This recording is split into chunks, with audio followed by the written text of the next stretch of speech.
Okay, Chris Speaks with Brandon Moseley back for our BCS State of Alabama podcast. And we got the man who has the entire GOP party stirred up right now, gubernatorial candidate Ken McFeeters.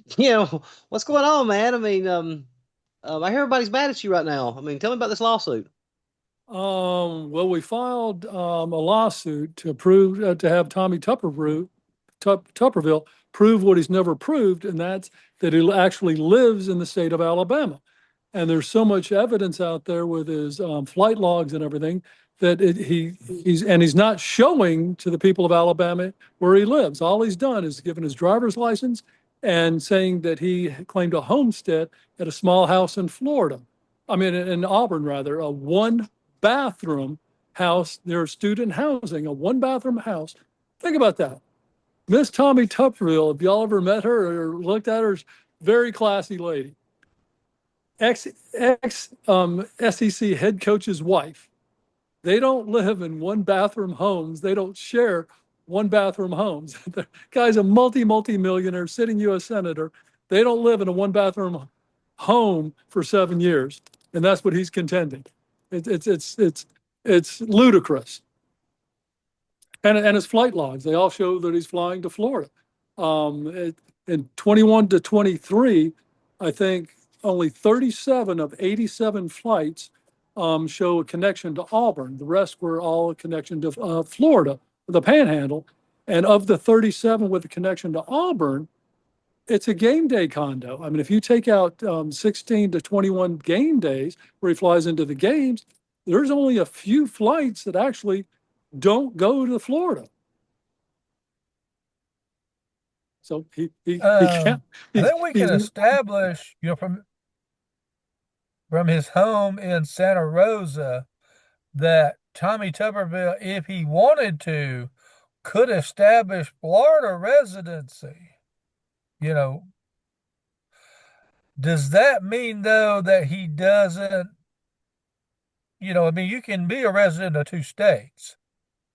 Yeah, but not the Constitution. You can be as residents of many states as you want, but our Constitution states that you must be a resident citizen of Alabama 7 years up or next to when you're elected. So he has to live in Alabama for 7 years.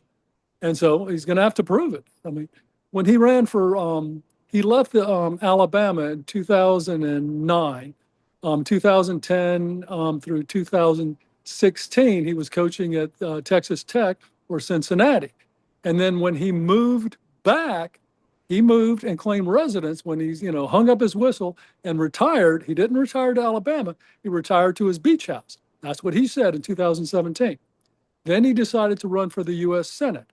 Completely different rules to be senator. So he said, okay, well, I'll file. And then he claimed his homestead in Alabama. You only have to live in Alabama for one day to run for the U.S. Senate. Different rules for governor. And so he had not lived in Alabama for close to 10 years when he ran for the U.S. Senate. And then he said he moved back to Alabama, and you have to live in Alabama for 7 years. So he's got to have 19, 20, 21, 22, 23, 24, 25, or 20 through 26. You'll have to all of 20 and all through 26. Well, he's going to have to prove that because the flight logs and all the information that's coming out shows a different story. So he's going to have to prove to the people of Alabama that he actually lives in Alabama. I ran a Carfax in 2014, ran a Carfax on his truck, ran a Carfax on my truck. His truck was serviced 3 times in 2024, all in Destin, Florida. My truck was serviced 3 times in 2024, all in and around Birmingham, where I live. That's like it. And I don't understand. I mean, all this goes away. If he shows the people that he lives in Alabama, I'll drop the lawsuit. I'll step down from the race. I'll withdraw my name as a candidate. I'll vote. I'll donate $1,000 to his campaign, and I'll vote for him. I don't understand why he's not proving where he lives. You only got your oil change 3 times? Beg your pardon? I said you only got your oil change 3 times a year. I've got 2 cars. That's on my truck. All right. Let me ask this though. You said flight log, so you've got him down to the actual when he's flying in on Saturday game days. Is that what you're saying? You're You're breaking up. What was the question? You said that you've got him the flight logs down to like game day, like he's coming in only on game days. Is that what you said? Well, no. From 2021, the first year he was an actual sitting senator, through 2023, he had 87 flights. 67 of those showed flights in and out of Florida. 37 showed just Auburn. Of the 37, if you take out game days, there's not many flights he's flying home.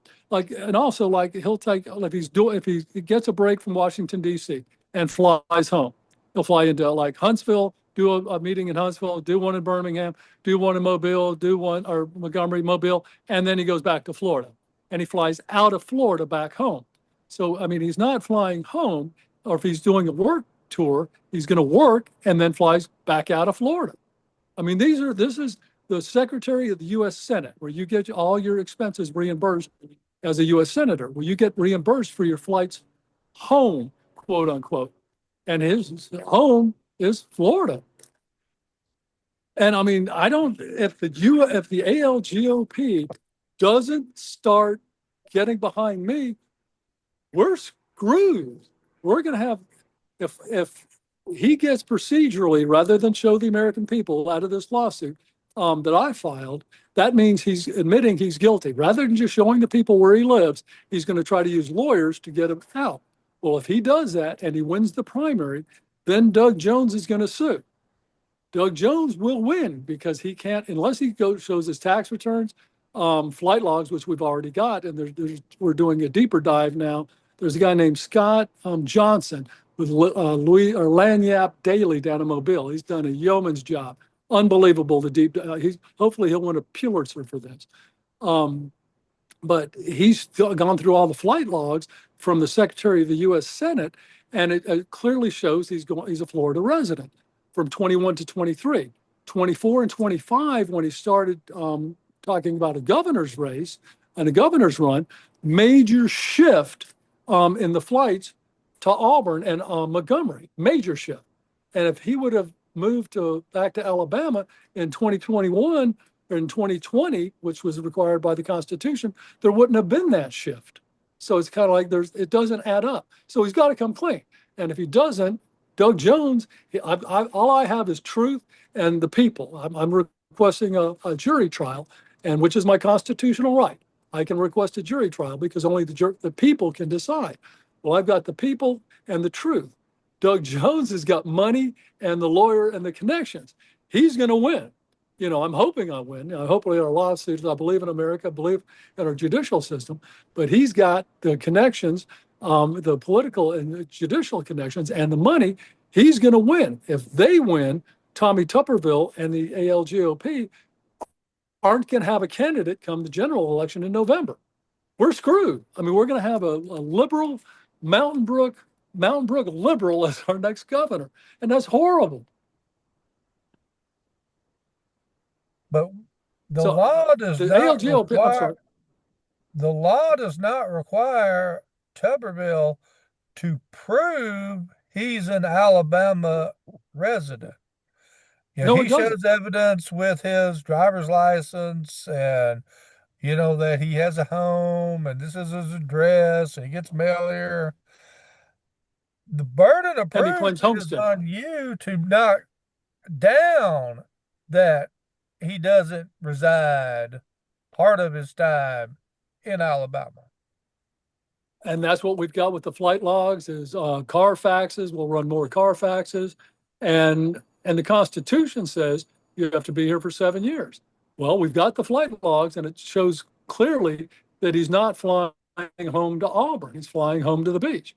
And common sense states that a very successful wife of a very successful man who's made a tremendous amount of money being a SEC head coach, and then on TV, he's made multi tens of millions of dollars, doesn't share a one bathroom house, with her husband and all her guests.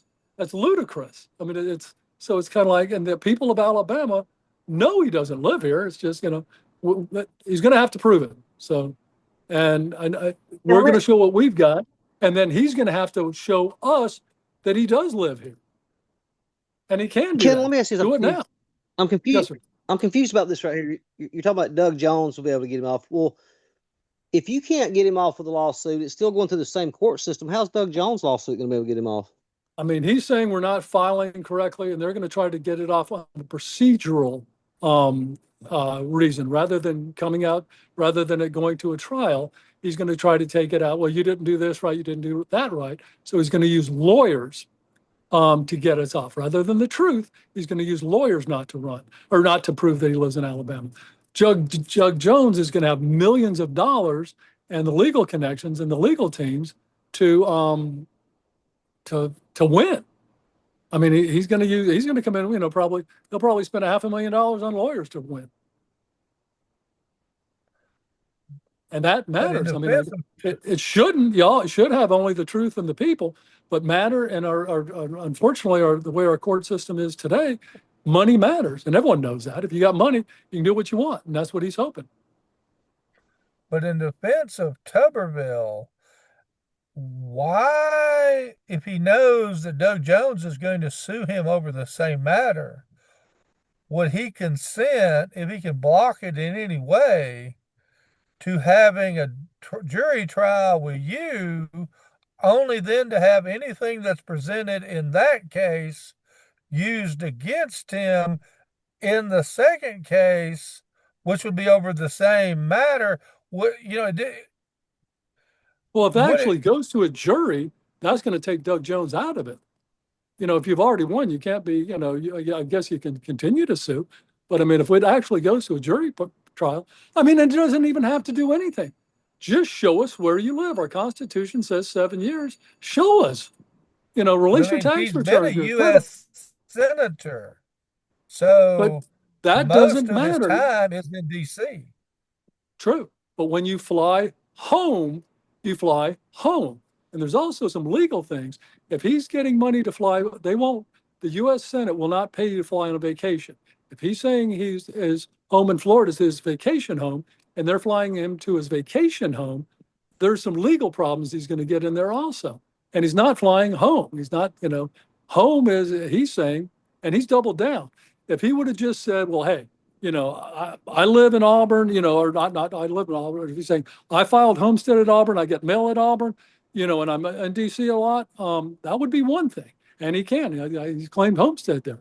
But now he's doubled down. He's saying, my wife and I moved to Auburn 7 years ago. That's where we live. That's extremely hard to believe that, a very successful man and his, a lovely wife or whatever, she's a lovely woman, but she's accustomed to the very best. And she's easily satisfied with the very best. And they don't share bathrooms with their guests and their husbands. Even regular houses don't. If you have, two women and a man and a woman living in a house, she's going to have a bathroom and he's going to have a bathroom most of the time. And if you're successful, for sure, even if you're not that successful, it doesn't make sense. Let me ask you this about the courts again. I mean, our judges here, they're elected, they're not, appointed. And I don't know if there's some federal aspect that it can get to the federal courts or not, but even if you got it in front of a Democratic judge who ruled in your favor, do you really think a Republican Supreme Court is going to take him off the ballot? Well, that's going to remain to be seen. But there again, he can make this go away by just releasing to the people the information showing that he actually has lived in Alabama for 6 years. But for whatever reason, he won't do that. And I was just talking to somebody. He's going to drag Alabama through the mud, and the ALGOP is letting him for years, because if I'm suing him, and it's been a big stink storm in the press or whatever, and if he gets it, released on procedural grounds, or it gets somehow, and rather than prove where he lives, and then it's after the primary, and if he wins the primary, Doug Jones is going to sue him, and I think Doug Jones has got the money and the connections to do it, and if he wins, then we're going to have a Democrat governor. But if Tommy Tuberville happens to win, then he's going to be sued in regular court by the citizens of Alabama, saying he doesn't live in Alabama for the last 7 years. And if they take it, but the lawsuits are going to go on for years. And if he's taken off the out of his job, then then the lieutenant governor is going to become governor. But this story's not going away. And I don't know why he doesn't just prove where he lives. I don't understand that. It makes absolutely no sense why he doesn't prove where he lives. Well, I don't understand. On May 19th, the Republican primary voters have a choice between Tommy Tuberville, you, and Alabama Will Scorsese or something like that. Why did the ALGOP allow him to put Alabama in his name on the ballot? That's insanity. I don't understand why a nickname is on the ballot. Me either. It's illegal. That makes no sense at all, but my understanding is that that's what it's going to be. Right. Why, if I could vote for Tuberville or Alabama Will, would someone vote for Ken McFeeters? This is going to be some really interesting times that we're living right now. And almost if I were running against a normal candidate, like the lieutenant governor's race, I mean, when there's an open seat, especially for governor, there's going to be the best and the brightest political guys in Alabama vying for that seat. But for some reason, everyone knew that that Tuberville was going to be a foregone conclusion as our next governor, so no one ran. Well, that means a guy like me that believes in the Constitution, that is running because I'm tired of losing my rights and our rights, that's not taking $20 million, Tuberville is going to have to step down. That would probably mean I'm going to be the candidate and probably going to be, I'm going to be the next governor. I believe in freedoms. I'm tired of losing our freedoms. I think government has gone absolutely insane on the freedoms they're taking away from us. Article 1, Section 35 of Alabama Constitution states that the sole object and only legitimate aim of government is to protect the citizens, us, life, liberty, and property. And anything else is usurpation and or oppression. So much of and that's what it says, that's our Constitution. So much of what the government does is unconstitutional, and we've got to take the people have to stand up and get our freedoms back. And that's why we're actually going to we got an opportunity, small, but there's an opportunity. We're going to have a governor that's actually going to be for the people and their freedoms. And I'm not after money. I don't have my own, I'm not taking $20 million, so I'm going to owe a bunch of people. I don't have my own contractors, my bridge builders, my road builders that I'm going to take a cut of and get a bunch of money from. That's not my objective in running for governor. I want my freedoms back. And the only way I can get free is if the people of Alabama get free. So, I mean, it's a great time, and it's a wonderful time in history. But we could actually have a governor like this, and it would not have happened unless Tommy Tuberville was the only candidate, and he's constitutionally ineligible to run, which means I'm next in line, and we could actually have an honest, freedom-loving governor.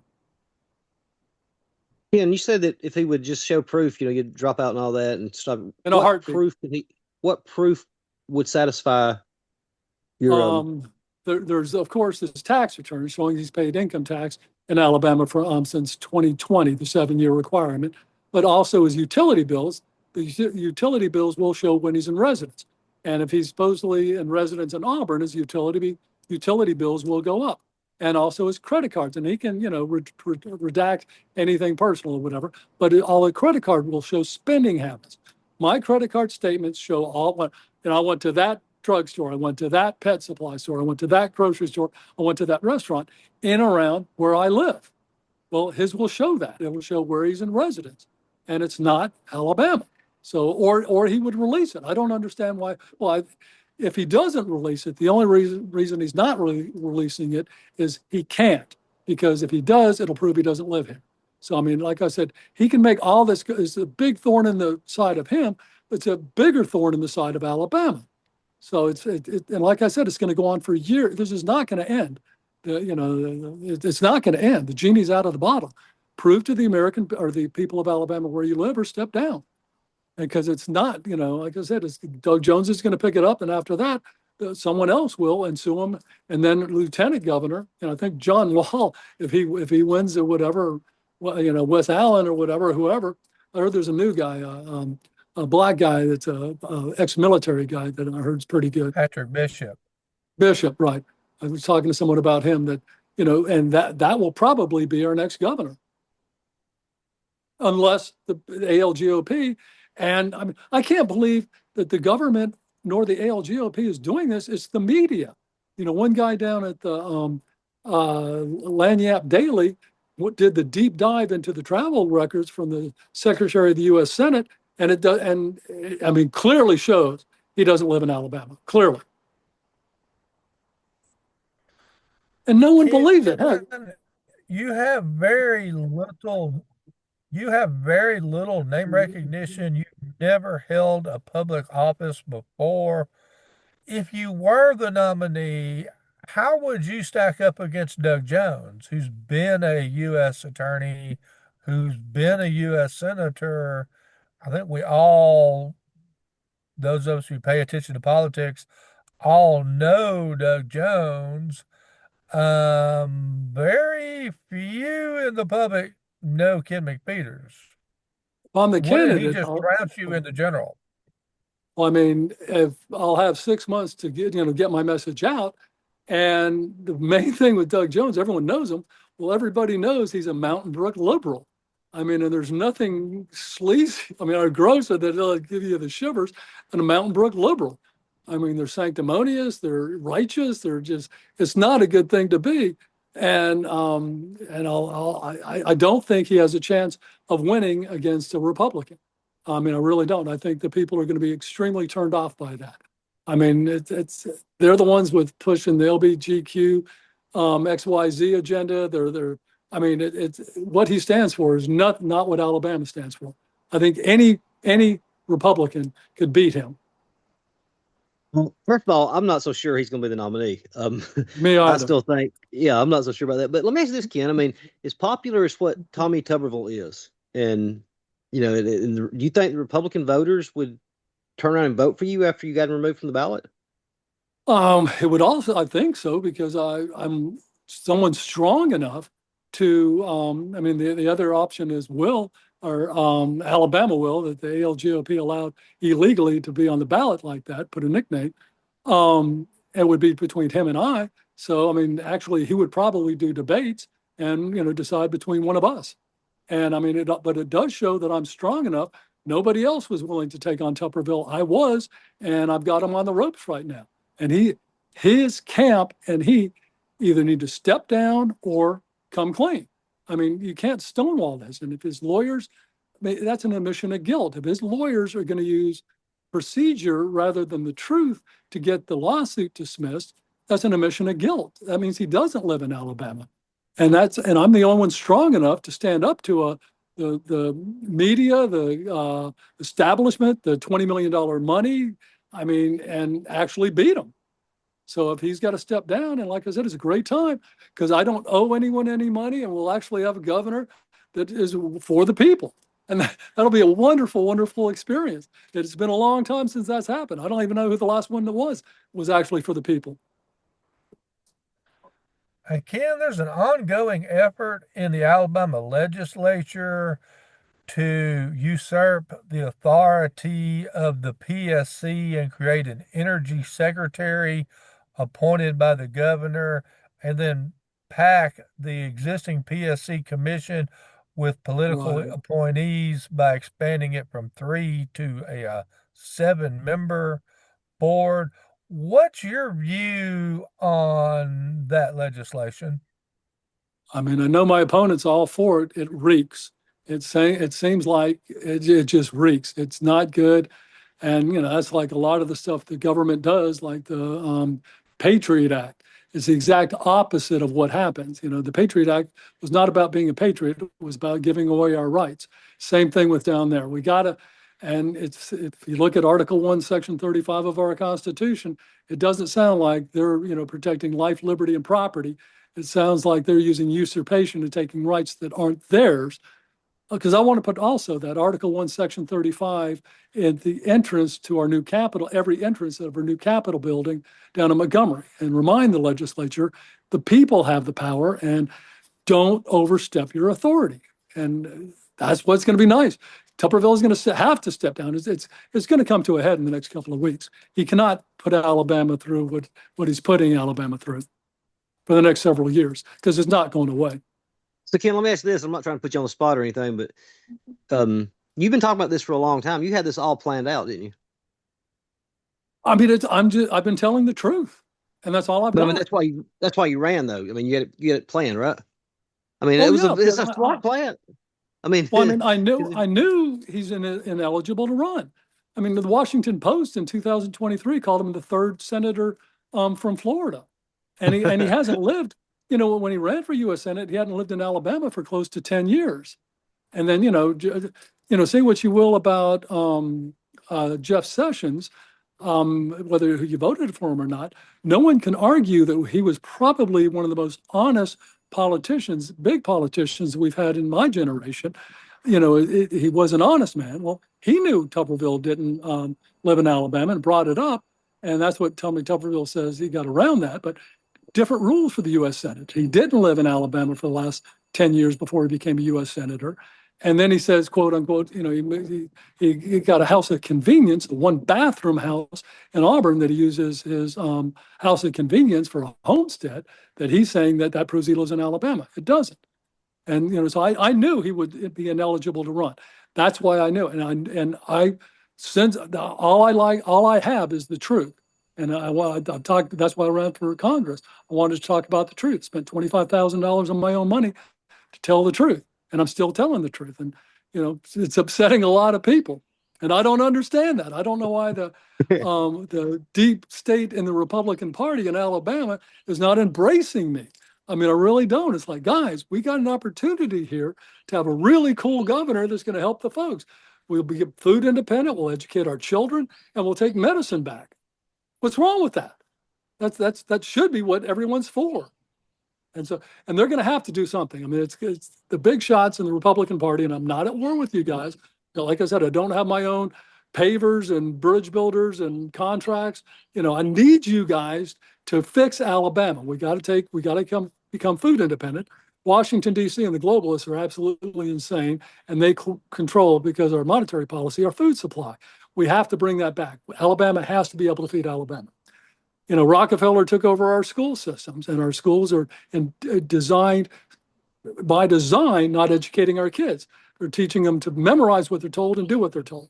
And that's not critical thinkers, and that's not creating critical thinkers or leaders.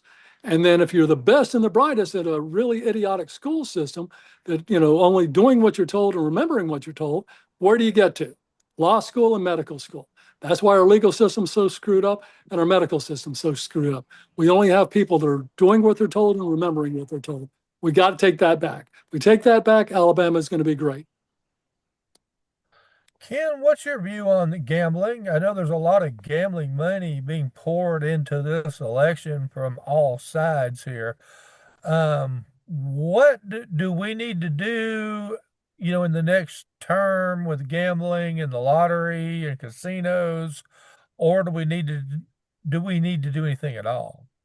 Well, anyone that's taking money from the gambling interest means there's never going to be a clean lottery bill, because they're going to mess it up, because all the gambling interests want the money, and that's what they use the legislature for, to divide up the spoils. Well, and Tuberville is taking money, and some of the other candidates or whatever.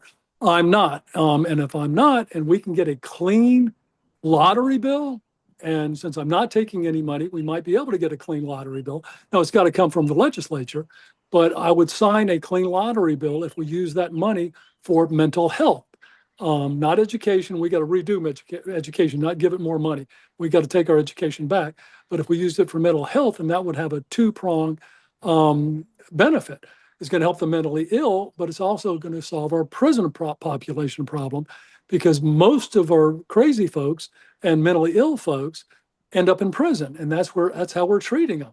But if we had a clean lottery bill that we could fund mental health and treat these people properly in places where they should be treated, that's going to free up our prison systems and open up the beds, and we'll keep the bad guys in prison. I mean, it would be great. But the only way you can do that is not taking money from the gambling interest. And I've raised $353. And I haven't tried to raise any money.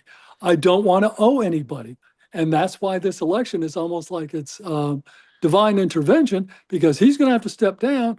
We're going to have a guy that doesn't owe $20 million in favors as our governor. It's a wonderful day. That will be a wonderful thing. Yeah, and do you know what county this you filed the lawsuit in? The judge, when the court date's going to be?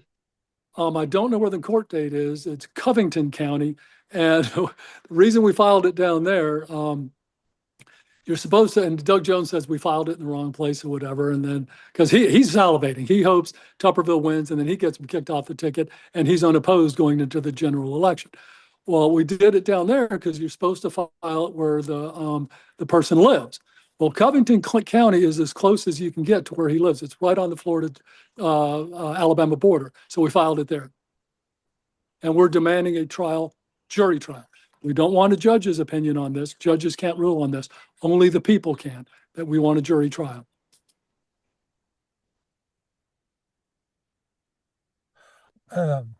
Ken, we've had a lot of issues with education, whether we adopted Common Core or went with our own Alabama standards.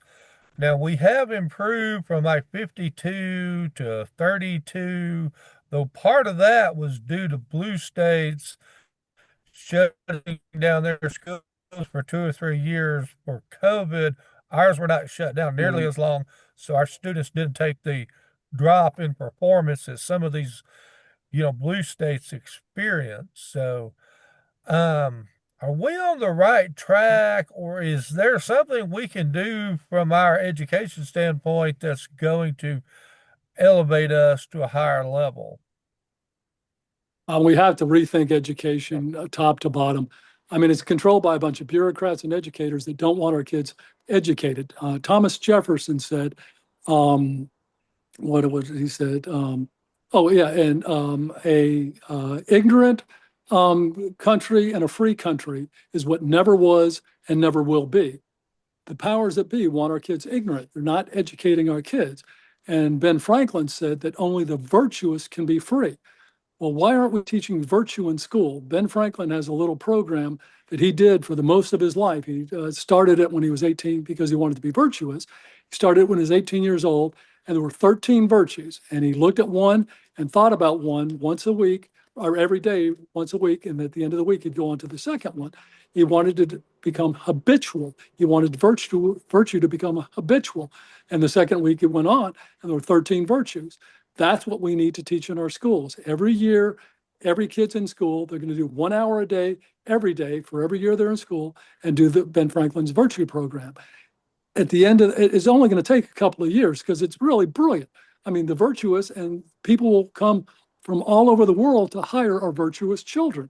And it's the definition of freedom. When you're free and intelligent, you're virtuous. And it's also the number one thing to have a successful life. Philosophers throughout history, the virtue is what's happiness and the key to a successful life. Our schools aren't teaching it by design. They don't want us to have virtuous kids. They want us to have dependence. They want us to be dependent on a central authority. We can't do that in Alabama anymore.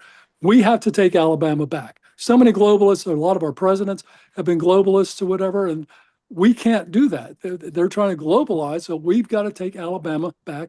Alabamians need to take care of Alabamians. That includes education. I mean, it's idiotic. Our educational system is idiotic by design, not teaching our kids. Yeah, and I know that's not a very popular opinion. I know there's some good teachers out there, but guys, you've been hoodwinked.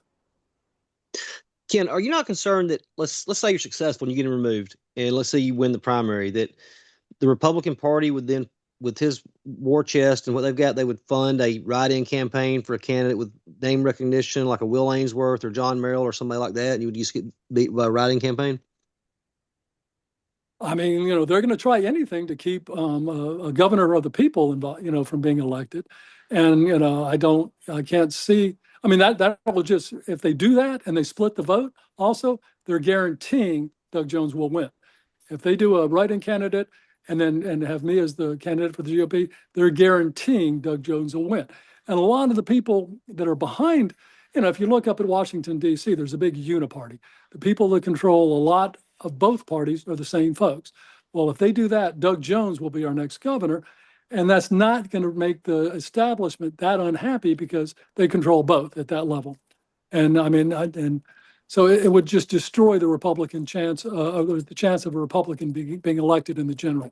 So, I mean, that would be suicide for the Republican Party.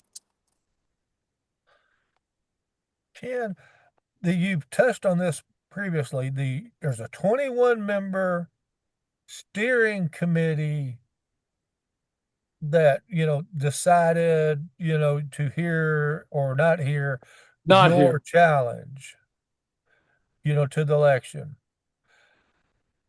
Don't want to get all conspiracy theorists to here, but by allowing Tuberville on the ballot and allowing the primary to continue, even though there may be issues with Tuberville's residency, could they have done this intentionally in hopes he's removed from the ballot this summer? Then they can pick the next governor because they have picked the nominee if it's, if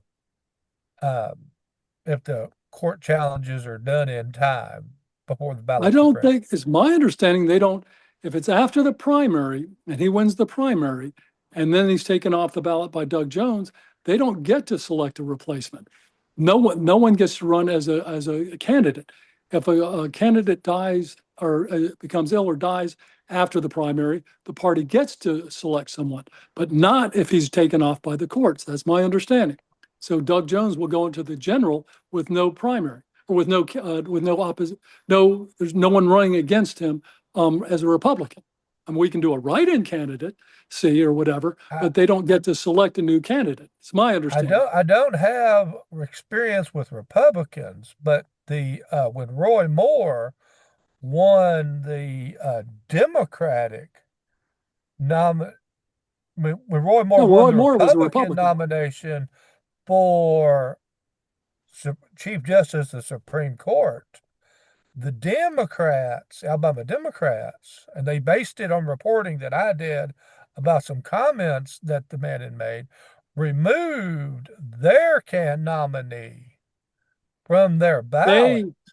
They removed and appointed, not the court, right? And they removed not they, but they appointed their own nominee, which was Judge Vance, to the ballot to run against Roy Moore.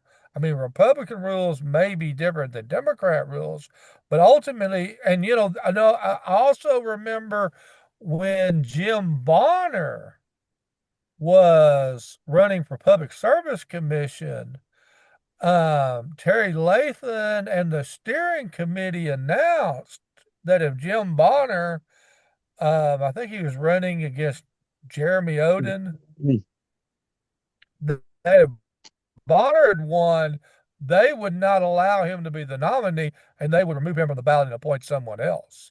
So if my understanding of the rules is correct, the steering committee, assuming the courts threw Tuberville off or something bad happened to Mr. Tuberville, they would pick that nominee if it wasn't too late in the process. You got a great mind, Brandon. You know stuff people just don't know. Like I said, my understanding is they don't get to replace him. I'd like to get a legal opinion on that, but my understanding is they don't get to replace him if he's taken off by a court. But we're going to find out because we're heading into some uncharted territory. But I mean, bottom line is Tuberville can make this go away today. Prove where you live. Release the tax records, release the credit card statements, utility bills. I step down. You're the only nominee. You'll win. Doug Jones can't do a thing because you've proven to the people that you live here. They can't sue after the general election. You're not going to put us through, 2 years of lawsuits and destroy Alabama and just make it a complete mess. Show the people where you live. And all this goes away. And all the intrigue and the conspiracy. And because the ALGOP, I became a Republican because when I was 18 years old, I looked down at Montgomery and saw the cesspool that was Montgomery, controlled by the Democrats, cesspool. They picked their candidates, backroom deals, good old boy, I mean, it was horrific. Well, now, I mean, and I became a Republican because I didn't like that. I was a good guy. That's why I became a Republican. Well, now some of the leadership in the Republican Party are the same guys that were in charge of the Democrats back there. That's not good. And some of those guys are trying to keep their guys in rather than have a guy that loves freedoms and the Constitution as their next governor. They'll do anything but that. So hopefully the Republicans, not the leadership of the Republican Party, some of them, a lot of them are good, but some of them are just really, really bad. And they're in positions of power or in positions of authority. So, but I'm hoping the people are going to do what's right. You never know. But I think the people of Alabama are waking up. Ken, I've got one more question for you. We've had you almost 45 minutes. I don't know if Brandon's got any more, but I've got one more. So you're definitely getting your 15 minutes of fame out of this, man. You if you Google Ken McFeeters for $353 in donations. Yeah, I mean it's popping up. I mean, my Facebook feed is Ken McFeeters, Ken McFeeters, Ken McFeeters, Ken McFeeters. What kind of reaction are you getting from other Republicans about this lawsuit? Well, I mean, I guess I'm getting the publicity of the thing because I'm telling the truth. That's all I've ever said. I'll tell the truth. There are some people, especially the deep insiders or whatever, the party, deep party people or whatever that are into it. They're in it for the wrong reasons. You're supposed to go into, as a Republican Party, if you go into the party, to serve, not for political favor, not for name recognition, not for advancement. You're supposed to go there to serve. The ones that are there for name recognition, favors, and things like that, and political advantage, those guys are upset with me. They're saying, well, you're working for Doug Jones. It's like, since when has running for office helping the opposition? But somehow Tuberville is preordained to be the next governor. They're going to anoint him.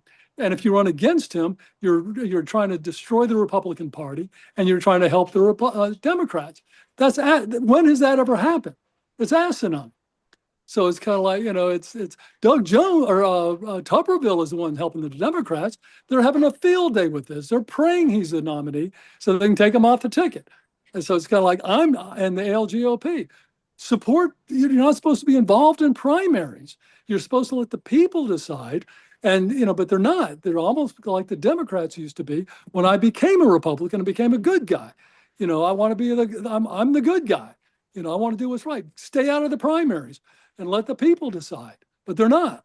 So it's kind of like, we need to get some people out of the leadership of the ALGOP and some of our elected officials and get some true Republicans in there.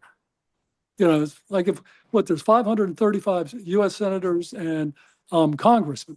If we took just 535 regular people from Alabama and stuck them up in Washington, D.C., I got a feeling our country would be turned around overnight.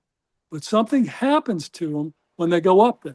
And so, we need to, Republicans are the good guys. And Doug Jones can't beat me. He's a sleazy Mountain Brook liberal, and people don't like that. So everyone needs to do what's right and what's true. Tommy, show where you live. Any more questions?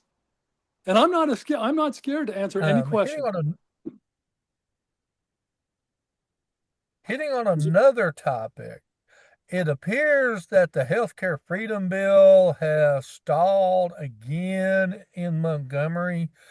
Should the state of Alabama still be requiring parents to get a whole host of vaccines for their children to be admitted to an Alabama public school, or should that be left to the parent and their doctor and their views? 100% left to the parent. We've proven government should not be in charge of our health care, nor our nutrition. I mean, look at everybody, or the vast majority of people, since government has taken a leading role in our healthcare and our food systems.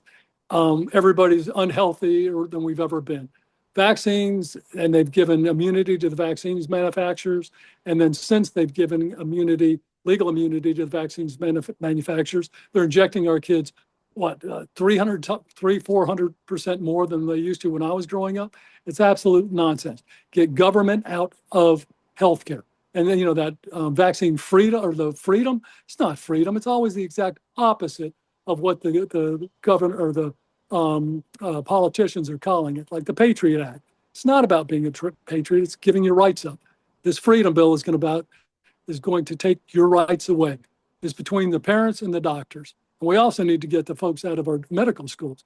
The ones behind where our doctors are being educated aren't good people. They're the globalists designing to tell doctors what to do and what to prescribe, and that's not helping the people of Alabama.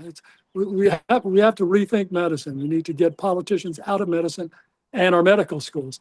If you become a doctor, I don't think you've taken one class on nutrition. And the father of modern medicine, Hippocrates, said, "Let food be thy medicine and medicine be thy food." He was the founder of modern medicine. And they don't even teach nutrition in medical school at all. They teach you how to treat. Treating is making money for them. They don't teach you how to heal. And the same companies that own our medical industry own our food industry, and the food industry is making us sick. So they're making money making us sick, and then they're treating us, not healing us, from the diseases that have been caused from the foods we eat. It's insanity. No, Yeah, I'll tell you, if you pull this off, man. And that's why I'm running for governor. I get to say stuff like that. If this works, you pull this off, man, you're gonna be the smartest guy I've ever met. I honestly believe that there's going to be some divine intervention in not just this race, all over America. The people are tired. We're tired of the nonsense that's just been going on with our politicians, and this is going to happen all over the United States, not just here. Regular people are going to stand up and become politically active and get elected. That's all. Do you have any more questions, Brandon? Well, maybe one. Ken, yeah, go ahead. Are you concerned since Tuberville has the Trump endorsed may come and have a rally here before the primary for Tuberville and Barry Moore and his other John Wall, his other endorsees, and that may tilt the scales even more than already tilted? I mean, if Tuberville proves where he lives, he's going to win. If he doesn't prove where he lives, or he uses lawyers to squash the lawsuits, then he's admitting he doesn't live here, so he's got to step down. I mean, it's a very corrupt system, but I mean, and that'll help him get elected if he has a big Trump endorsement or whatever. But I mean, and I love Trump, voted for him, every time he ran for office, including the primaries. But I don't, know how lately some of the things he's done, I don't agree with. And I think a lot of the people in Alabama agree with that too. I don't like the big, beautiful bill him and Tommy Tuberville passed that put us trillions and trillions and trillions of dollars more in debt. I don't like that Tommy Tuberville on the Armed Service Committee and Trump gave Palantir $10 billion to surveil us and use the data centers to surveil us, and the cameras that are using facial recognition following us everywhere. I don't like the new, he ran, no more endless wars. I don't like the war in Iran. So there's a lot of things that are going wrong, and and I voted for Trump. Love a lot of stuff he does, but he's not. I don't agree with everything everybody does. And when I'm elected governor, I don't expect everyone to agree with everything I'm doing. I hope they don't. They won't, because I'm honest. You have any more, Brandon? And I don't talk for me. I don't talk like your average politician. That's not the answer you would have got from most politicians. Well, I mean, thanks for talking to us, Ken. We've kept you, 51 minutes. Sorry, but I thought it was, enjoy this, man, because you're getting all the attention right now. I mean, I'm just telling the truth. Apparently it's resonating. 15,000. What'd you say? You spent $15,000 so far? 15,000, right, of my own money, and I've got $353 in donations. Okay, well, if it works out, we'll have to have another interview with you on it. Appreciate you guys. Thanks, Brandon. Right, thanks, Christopher. Ken. Thanks, guys. Bye-bye. Thanks for being on, Ken. Thanks, Brandon. Always good to see you. And stop recording.